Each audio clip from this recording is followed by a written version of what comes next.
चलिए, तो कैसे हैं आप लोग? उम्मीद करते हैं कि आप लोग अच्छे होंगे।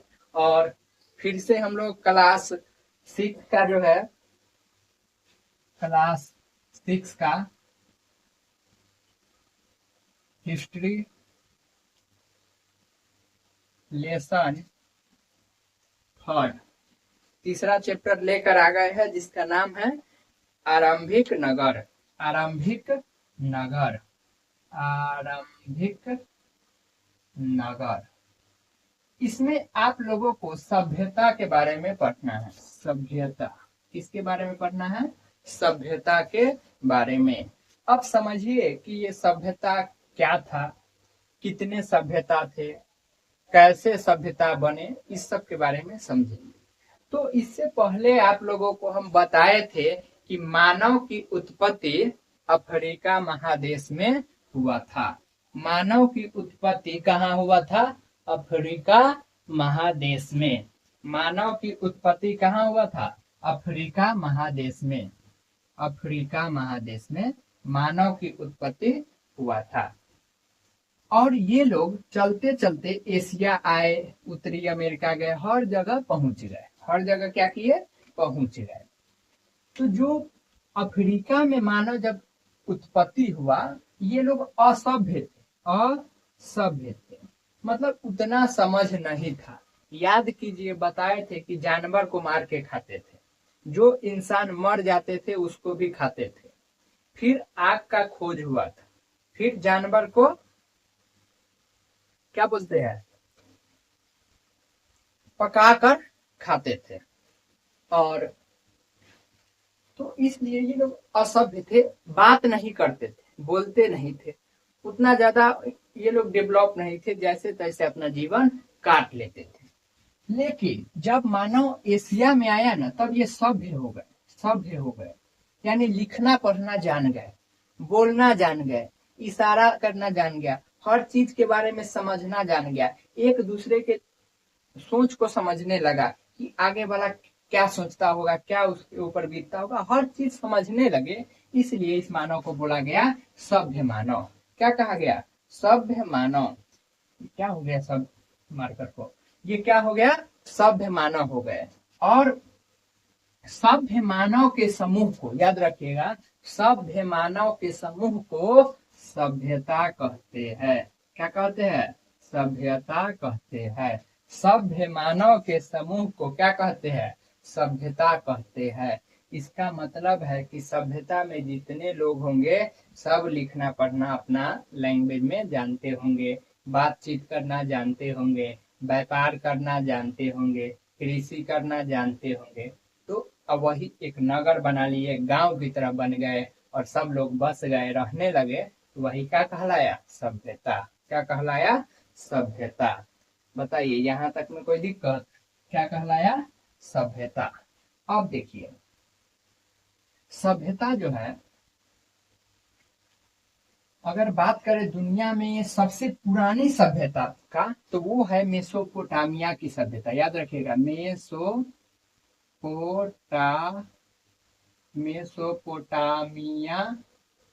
की सभ्यता। मेसोपोटामिया की सभ्यता दुनिया की सबसे पुरानी सभ्यता।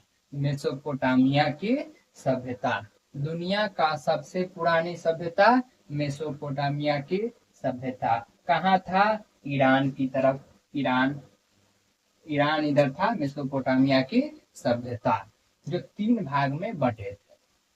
और ये कैसी सभ्यता था?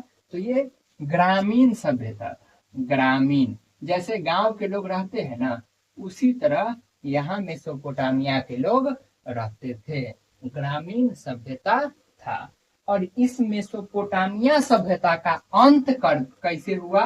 तो इसका अंत कर दिया था नेपोलियन। कौन कर दिया था? नेपोलियन। इतना बात आप लोगों को याद रखना है। दुनिया का सबसे पुरानी सभ्यता, यानी वो गांव की तरह था, जो जब पृथ्वी पे मानव प्रारंभ हुए, धीरे धीरे हर चीज का खोज होने लगा, तब जो बसे थे वही है। तो सबसे पुरानी सभ्यता कौन है? मेसोपोटामिया की सभ्यता। ये सबसे पुरानी है। ये कहाँ था? तो ईरान की तरफ। और ये कैसी सभ्यता था? तो ग्रामीण सभ्यता। ये कितने भाग में बटे थे? 3 भाग में। उसमें से एक था बेबीलोन, जहाँ पे जाके सिकंदर की मृत्यु हो गया था। सिकंदर जब भारत से हार के गया था तो बेबीलोन में उसका मृत्यु हो गया था। तो पढ़ना है ना, आगे हर चीज इतिहास तो अभी शुरू ही हुआ है। तो और अंत कहाँ हो, इसका अंत कौन कर दिए थे? नेपोलियन। मेसोपोटामिया की सभ्यता का अंत कौन कर दिए थे? नेपोलियन। इसी प्रकार जो सबसे विकसित सभ्यता था वो था मिस्र की सभ्यता। मिस्र की सभ्यता, मिस्र के सभ्यता, ये सबसे विकसित सभ्यता था। विकसित सभ्यता, सबसे विकसित सभ्यता कौन था? मिस्र की सभ्यता। जब यहाँ पे कोई लोग मरते थे ना, यहाँ पे जब कोई मरते थे तो उनके लाश के ऊपर ये लोग केमिकल लगा देते और उसको कपड़ा से ढक देते, जिसको मम्मी बोला जाता। और इस धर्म, यहाँ के जो लोग थे उनके धर्म वाले का कहना था कि एक दिन फरिश्ता आएंगे और सभी का हिसाब किताब करेंगे। जैसे होता है ना, हम लोग में मरा जला दिया, उस वजह स्वर्ग नर्क में जाएगा, तो एक ही बार में हिसाब किताब जस्ट हो जाता है। लेकिन इन लोगों का मानना था कि कभी आएंगे और हिसाब किताब होगा। और जब कोई बड़ा बड़ा राजा महाराजा मरते थे तो उसका मम्मी बना के यहाँ पे मम्मी को डाल दिया बॉक्स में, और इसके ऊपर पिरामिड बना देता था। इसमें क्या बना दिया? पिरामिड। और इसमें राजा का जो शरीर है वो शेप है। तो ये था पिरामिड। और पिरामिड कहाँ है? मिस्र में बहुत पिरामिड है। और उस समय की बात है, सोचिए जिस समय पृथ्वी पे मानव सभ्यता बसना शुरू हुआ था, तब की बात है। हजारों हजारों टन का एक एक पत्थर है इस पिरामिड में। वहां पे जितना पिरामिड है, जिसमें से सबसे प्रमुख पिरामिड है गीजा का पिरामिड। गीजा का पिरामिड सबसे प्रमुख पिरामिड है, गीजा का पिरामिड। अब सोचिए कि उस समय ये लोग कितना विकसित थे कि ये तो केमिकल बनाना जान गए थे, इसलिए केमिस्ट्री का उत्पत्ति मिस्र में ही हुआ है। केमिकल बनाना जान गए थे। और तो और ये लोग हजारों हजारों टन की बहुत बहुत बड़ा बड़ा पत्थर को कई कई फीट ऊपर ले गया। आप कैसे ले गया, आप ये नहीं समझ में आ रहा है। ये लोग इतना विकसित थे। और एक बात याद रखिएगा, जितने भी सभ्यता विकसित हुए हैं वो नदी के किनारे हुए हैं। कहाँ हुए हैं? नदी के किनारे। नदी के किनारे, क्योंकि पानी बहुत ज्यादा जरूरी होता है लोगों के लिए। तो जितने भी सभ्यता विकसित हुए हैं वो सब कहाँ हुए हैं? नदी के किनारे हुए हैं। मिस्र की सभ्यता हुए है नील नदी के किनारे। इसीलिए मिस्र की सभ्यता किसकी देन कही जाती है? तो नील नदी का देन कहा जाता है। अगर मिस्र विकसित हुआ तो किस नदी के कारण? तो नील नदी के कारण। यहाँ तक में कोई दिक्कत है? तो सबसे विकसित सभ्यता था मिस्र की सभ्यता। इसी प्रकार एक है पीली नदी की सभ्यता, वो है चाइना में। पीली नदी की सभ्यता कहाँ थे? चाइना में। पीली नदी का चाइना में। और आगे बढ़ते हैं, भारत में ही अब आते हैं, क्योंकि हम लोगों को भारत के बारे में ही पढ़ना है। हम लोगों को कहाँ के बारे में पढ़ना है? भारत के बारे में। ये है अपनी भारत। ये हम इस तरफ का बनाए हैं। देखिए इधर का है, समझ में आया कि नहीं? इधर पश्चिम की तरफ, और इधर है पाकिस्तान। तो ये जो पूरा एरिया है ना, जो हम आपको काला कलर से इसको मार्क कर रहे हैं, ये पूरा एरिया में सभ्यता विकसित था। इस पूरे एरिया में क्या था? सभ्यता विकसित था। जिस एरिया को हम मार्क कर रहे हैं, ये पूरे एरिया में क्या था? सभ्यता विकसित था। इस पूरे एरिया में सभ्यता विकसित था, जिसको बोलते थे सिंधु सभ्यता। क्या बोलते थे? सिंधु, क्या कहा गया? सिंधु सभ्यता। सिंधु सभ्यता। ये किस नदी के तट पे है? तो सिंधु नदी के। कहाँ बसे होंगे? सिंधु नदी के किनारे। तो क्या नाम पड़ा? सिंधु सभ्यता। तो ये पूरे जितना दूर में है ये कहलाया सिंधु सभ्यता। लेकिन इस सिंधु सभ्यता के अंदर में बहुत सभ्यता है। जैसे हड़प्पा सभ्यता हो गया, धौलावीरा हो गया, लोथर हो गया, कालीबंगा हो गया, मोहनजोदड़ो हो गया। ऐसे बहुत से सभ्यता थे जो इसके अंदर थे। लेकिन पूरा सभ्यता को क्या कहते थे? सिंधु सभ्यता।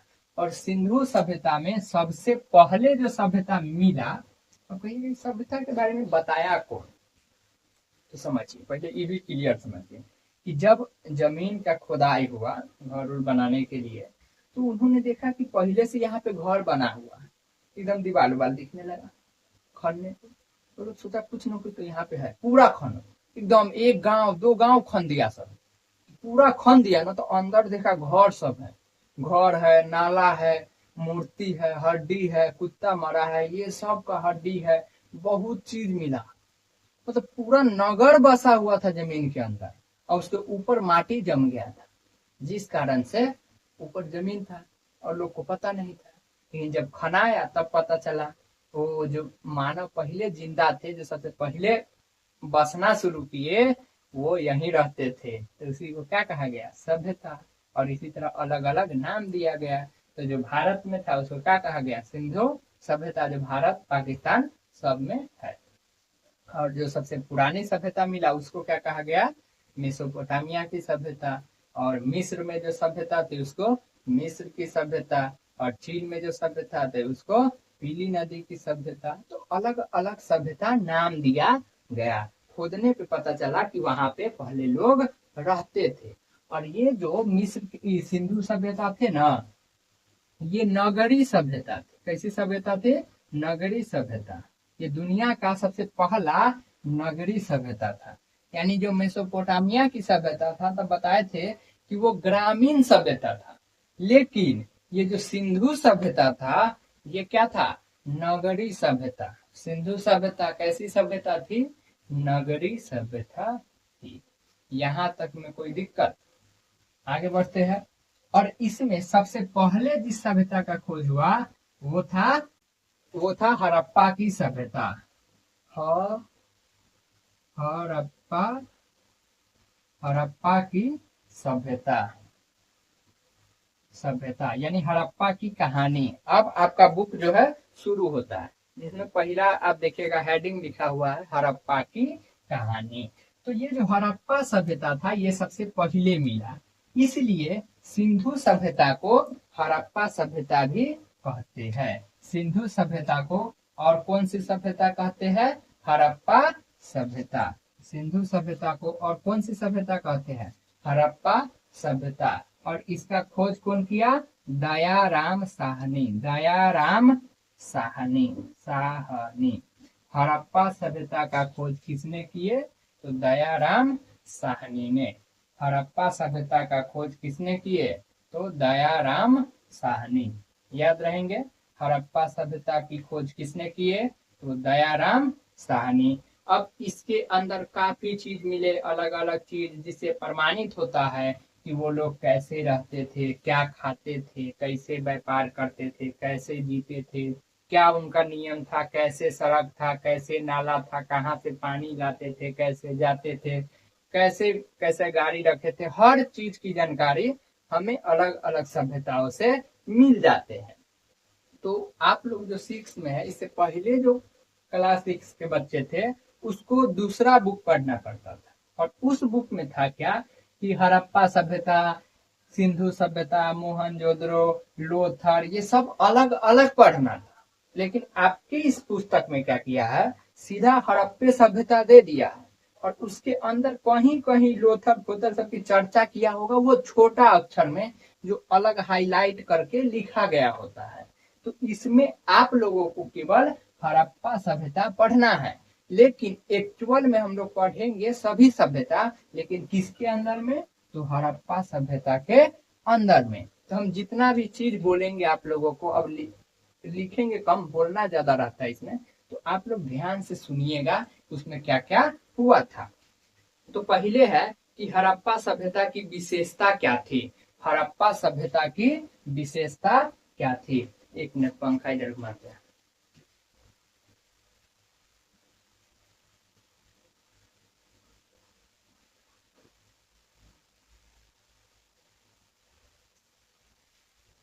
चलिए, तो हड़प्पा सभ्यता की विशेषता क्या थी? पहली विशेषता ये थी कि ये सभ्यता कैसी थी? तो नगरीय सभ्यता थी। सभ्यता कैसी थी? नगरीय सभ्यता। और ये इसका खोज कौन किए थे? दयाराम साहनी। खोज कौन किए थे? दयाराम साहनी। और याद रखिएगा, ये हड़प्पा सभ्यता या सिंधु सभ्यता जो थे मातृ सत्तात्मक थे। सत्तात्मक मातृ सत्तात्मक थे। ये जो हड़प्पा सभ्यता या सिंधु सभ्यता थे, इसकी यह एक विशेषता थी कि ये कैसे सभ्यता थे? मातृ सत्तात्मक। अब आप कहिएगा कि मातृ सत्तात्मक क्या होता है? तो देखिए, अभी के समय पितृ सत्तात्मक चलता है और उस समय मातृ सत्तात्मक चलते थे। इसका मतलब ये होता है कि आप कहीं गए गांव में घूमने और आपको कोई इंसान नहीं पहचान रहे हैं, तो आपको पूछता है कि पापा का नाम क्या है, तुम्हारे पिताजी का नाम क्या है, या तुम्हारे बाबा का नाम क्या है, ऐसे पूछते हैं ना। तो ऐसे लोकल जितना भी लोग पूछते हैं, यही पूछते हैं कि तुम्हारे पिताजी का नाम क्या है, तो आप अपना पिताजी का नाम बताते हैं। तो जब आपकी पहचान आपके पिता के नाम से हो तो उसको बोलेंगे पितृ सत्तात्मक। तो अभी के समय लोग किसके नाम से किसी को पहचानते हैं? तो उनके पिता के नाम से। तो जब आपकी पहचान इस समाज में पिता के नाम से होता है, उसे क्या बोलेंगे? पितृ सत्तात्मक। लेकिन हड़प्पा सभ्यता मातृ सत्तात्मक था। मतलब वहां पे किसी बच्चा से किसी के पिता का नाम नहीं पूछा जाता था। किसका नाम पूछा जाता था? माता का, कि किसका बेटा है, मम्मी का नाम क्या है। तो वहां पे लोग पुरुष को नहीं जानते थे उतना, लेकिन महिला का हर एक को नाम याद रहता था कि कौन किसका बच्चा है, इससे पता चल जाता था। तो इसको बोलते हैं मातृ सत्तात्मक। तो याद रखिएगा, ये कैसी सभ्यता थी? मातृ सत्तात्मक। और अभी कैसी सभ्यता है? अभी कैसा सिस्टम है? पितृ सत्तात्मक। यहाँ तक में कोई दिक्कत? अभी जो सभ्यता है, अभी जो मतलब चल रहा है समय, वो कैसी सभ्यता है? पितृ सत्तात्मक। और ये लोग काफी ज्यादा डेवलप थे। ये लोग कृषि करते थे। क्या करते थे? कृषि करते थे। लेकिन यहाँ के जो सभ्यता वाले लोग थे, ये कृषि से ज्यादा व्यापार करते थे। क्या करते थे? व्यापार करते थे। कृषि से ज्यादा क्या करते थे? व्यापार करते थे। याद रहेगा, क्या करते थे? व्यापार करते थे। तो व्यापार और कृषि और पशुपालन। पशुपालन, व्यापार और पशुपालन ज्यादा करते थे और कृषि हर कोई नहीं करता था, कम सम लोग कृषि करते थे। तो हड़प्पा सभ्यता या सिंधु सभ्यता दोनों सेम ही है, इसलिए हमको बोलाना रहता है सिंधु सभ्यता, लेकिन बोलना रहता है सिंधु सभ्यता, बोल देते हैं हड़प्पा सभ्यता। तो याद रखेगा, ये सिंधु सभ्यता या हड़प्पा सभ्यता दोनों सेम ही है, ऐसे समझिए, तो हम कुछ बोल देंगे। तो ये जो सिंधु सभ्यता में थे, व्यापार और पशुपालन दोनों मुख्य थे, लेकिन कृषि उतना प्रमुख नहीं था उस समय। और ये लोग व्यापार करते थे विदेश से। इसके कहाँ से व्यापार करते थे? विदेश से भी व्यापार करते थे। उस समय भी लोग विदेश से व्यापार करते थे, नदी के रास्ते भी, जमीन के रास्ते भी व्यापार करते थे। और ये लोग पशु भी पालते थे। और पशु में इसका सबसे जो प्रमुख पशु था, वो था बैल और सांड। बैल और सांड इसका प्रमुख पशु था। उस समय का प्रमुख पशु क्या था? बैल और सांड। और हड़प्पा सभ्यता में कुछ प्राप्त भी हुए हैं अलग अलग चीज, जिसके बारे में भी हम लोग समझेंगे। अब समझते हैं वहां का भवन, वहां का नाले और वहां का सड़कें। हड़प्पा सभ्यता का भवन समझते हैं, यानी घर। देखिए, अभी हम बताए हैं कि ये जो है सिंधु सभ्यता, ये कौन सी सभ्यता है जो घेरे हुए है? ये सिंधु सभ्यता है। इसमें अलग अलग कई सभ्यता विकसित थे। तो हर जगह का जो कल्चर था थोड़ा अलग अलग था। हर जगह का भवन थोड़ा अलग अलग था। कहीं का भवन जो था गेट पीछे होता था और कहीं के भवन का गेट बाहर होता था। तो ऐसे अलग अलग घर मिले। और इसमें एक सभ्यता है जिसको मेसोपोटामिया बोल रहे हैं। क्या नाम है, भूल गए फिर से, मोहनजोदड़ो। क्या नाम है? मोहनजोदड़ो। मोहनजोदड़ो एक सभ्यता है, इसके अंदर में मोहनजोदड़ो। वहां पे जो प्राप्त हुआ है, आप चौंक जाइएगा, एक साथ हड्डी का टीला प्राप्त हुआ है। मोहनजोदड़ो में क्या प्राप्त हुआ है? हड्डी का टीला। मतलब पूरा हड्डी का एकदम, जैसे नहीं कुछ होता है कोई चीज थकिया दिया बहुत फेंक देने पे, वैसे हड्डी का टीला प्राप्त हुआ। और मोहनजोदड़ो का हिंदी अर्थ भी होता है हड्डी का टीला। मोहनजोदड़ो का मतलब हड्डी का टीला, पूरा हड्डी का एकदम फेंक ले बहुत। अब ऐसा क्या हो सकता है उस समय? तो हो सकता है कि मोहनजोदड़ो जो जहाँ रहते थे वहां के लोग, वहां पे किसी ने हमला किया होगा और सभी को मार दिया। सभी को क्या किया होगा? मार दिया होगा, जिस कारण सबका हड्डी रह गया, मांस तो खत्म हो गया। अब आप ही किसी को भी गाड़ दिया जाए जमीन में तो उसका मांस तो खत्म हो जाएगा, हड्डी रहेगा ना। तो यही है। तो मोहनजोदड़ो में हड्डी का टीला प्राप्त हुए है। यहाँ तक में कोई दिक्कत? इससे यह पता चलता है कि मोहनजोदड़ो पे कभी हमला हुआ था। वहां पे भवन अलग अलग थे। और नाले का बात करते हैं, वहां का जो नाला था ना, ढका हुआ था। नाले, हड़प्पा सभ्यता में जो नाला था वो कैसा था? ढका हुआ था। ऐसे ना होता है, मान लीजिए जमीन के अंदर से ऐसे नाला गया है तो ऊपर से ढका हुआ था, पूरा एकदम ढका हुआ था, ढका हुआ। और अभी के समय भी खुला रहता है कहीं कहीं। तो अभी उस समय भी लोग इतना समझदार थे कि पानी जाने के लिए जो नाला बनाते थे उसको ऊपर से ढक के रखते थे। तो जो नाला प्राप्त हुआ है वो कैसे रहते थे? ढके हुए।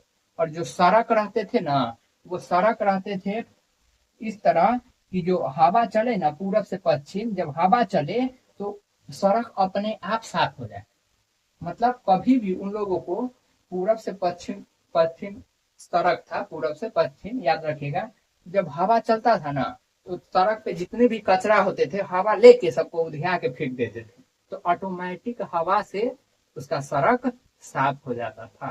तो जो सिंधु सभ्यता थे इनमें सड़क जो है कैसे रहते थे? तो पूरब से पश्चिम, और जो हवा चलते थे तो सड़क ऑटोमेटिक खुद ही हवा के साथ साफ हो जाते थे। बताइए यहाँ तक में कोई दिक्कत? आगे बढ़े। हवा के साथ क्या हो जाते थे? साफ हो जाते थे। आगे बढ़ते हैं। तो ये हो गया नाला का कंसेप्ट। और है वहां पे सड़क, समझ गए सड़क भी कैसा था। और वहां का नगरी जीवन समझते हैं। नगरी जीवन, वहां पे लोग कैसे रहते थे, अलग अलग चीजों के बारे में। तो देखिए वहां पे लोगों के लिए घर कैसे थे ये तो आप लोग अपने बुक में देख सकते हैं। वहां पे जो है उन लोगों को नहाने के लिए कुआं रहता था। कुआं जिसको देहात में इनार बोलते हैं, कुआं।